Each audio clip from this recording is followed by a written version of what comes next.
네, 오늘 주신 하나님 말씀 사도행전 제4장 1절부터 22절까지 말씀입니다. 19절부터 22절까지 우리 한 목소리로 같이 읽겠습니다. 시작.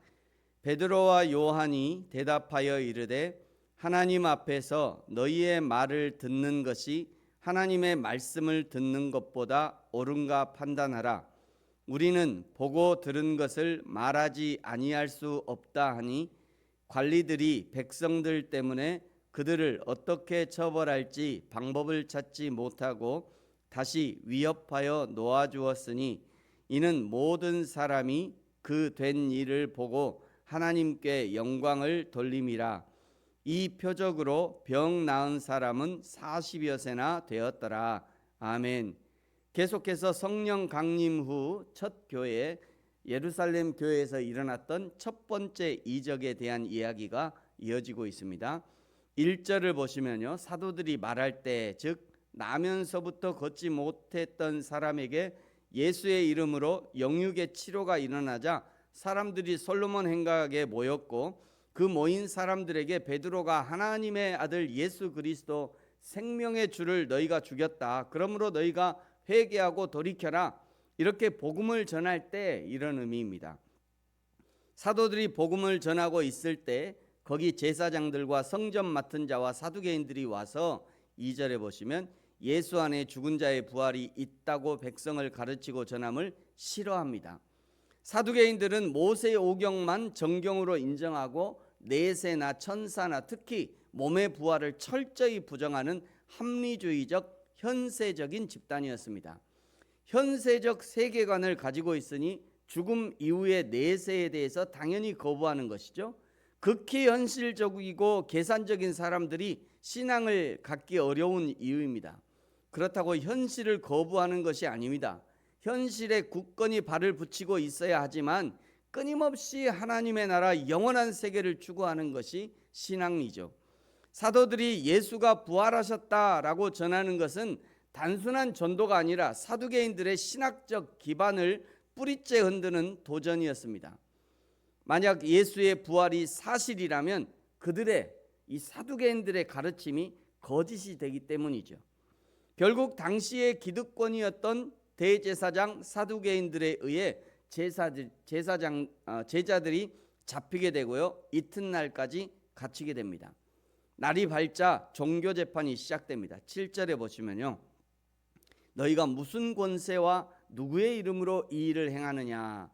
예수님이 성전을 청소하신 후 받았던 질문과 동일한 질문이죠. 8절에 베드로가 성령 충만함으로 대답합니다. 백성의 관리들과 장로들아. 9절, 만일 병자에게 행한 착한 일에 대하여 이 사람이 어떻게 구원을 받았느냐고 오늘 우리에게 질문한다면 너희와 모든 이스라엘 백성들은 알라.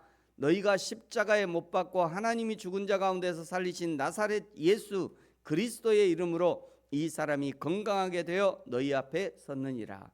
이 예수는 너희 건축자들의 버린 돌로서 집 모퉁이의 머릿돌이 되었느니라. 다른 이로서는 구원을 받을 수 없나니 천하 사람 중에 구원을 받을 만한 다른 이름을 우리에게 주신 일이 없음이라 하였더라. 베드로의 선포가 아주 거침이 없죠. 13절에 대제사장과 사두개인들이 깜짝 놀랍니다. 결국 15절에 공회에서 나가라고 합니다. 그러면서 한 가지 금지 조치를 알려주죠. 17절입니다. 이것이 민간에 더 퍼지지 못하게 그들을 위협하여 이후에는 이 이름으로 아무에게도 말하지 말게 하자 하고 18절 베드로와 요한에게 경고합니다. 그들을 불러 경고하여 도무지 예수의 이름으로 말하지 말고 가르치지도 말라 하니, 그러자 오히려 베드로와 요한이 더욱 담대하게 대답하죠. 19절입니다. 베드로와 요한이 대답하여 이르되 하나님 앞에서 너희 말을 듣는 것이 하나님의 말씀을 듣는 것보다 옳은가 판단하라. 우리는 보고 들은 것을 말하지 아니할 수 없다 하니, 결국 이 일로 인해서 21절 끝에 보시면요, 이는 모든 사람이 그 된 일을 보고 하나님께 영광을 돌렸답니다. 그리고 22절에 베드로와 요한으로 인해 미문에서 영육의 치유함을 받은 사람이 40여 세가 되었다라고 알려주죠. 우리가 살아가는 세상 속에는 여전히 우리의 신앙적 삶을 위협하는 여러 가지 요인들이 존재합니다. 그나마 다행인 것은 우리 대한민국은요, 종교의 자유가 보장된 나라입니다. 세계적으로도 특이하게요, 우리 대한민국은 세계적으로 특이하게 무교가 60%, 기독교 20%, 불교 17%, 천주교 8%, 기타 종교 2%, 이렇게 다양한 종교가 있고 이 종교성이 굉장히 한 나라인데, 특이한 것은요, 종교별로 혐오가 별로 없어요. 예를 들면 다른 나라들은요, 이게 다른 종교들을 공격합니다. 이슬람 같은 데 더 심하고요, 동남아시아 이런 데 가보면요, 이게 종교끼리 서로 막 혐오해요. 그래서 막 파괴하고요, 그들을 공격하는 일들이 있어요.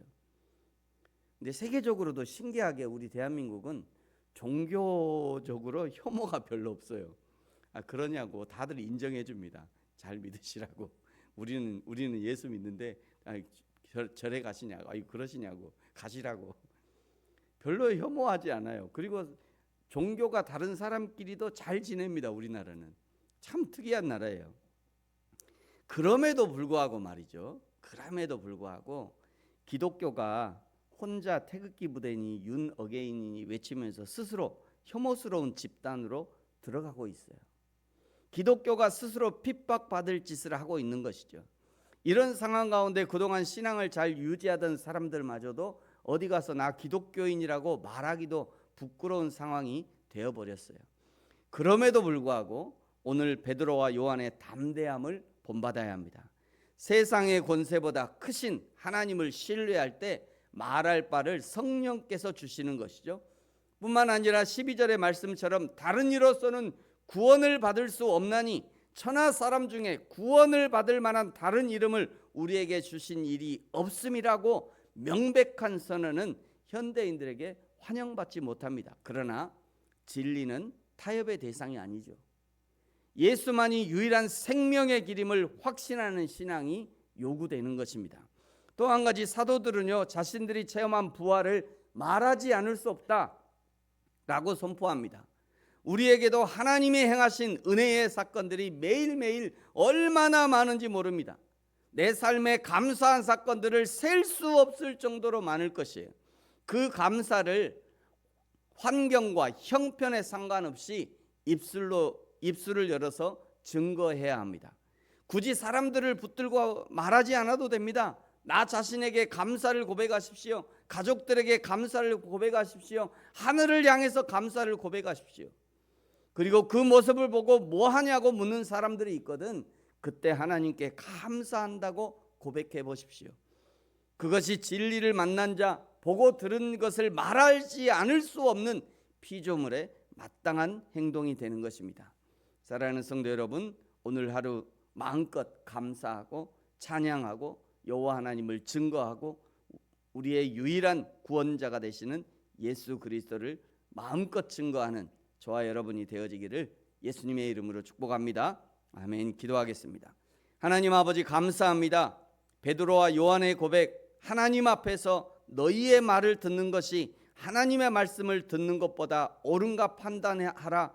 우리는 보고 들은 것을 말하지 않을 수 없다고 했던 이 고백이 오늘 우리의 고백 되게 하시고, 오늘 하루 우리를 보내신 사명의 현장에서 부지런히 여호와 하나님을 고백하고 증거하며 예수 그리스도가 유일한 구원자임을 증거할 수 있도록 축복하여 주옵소서.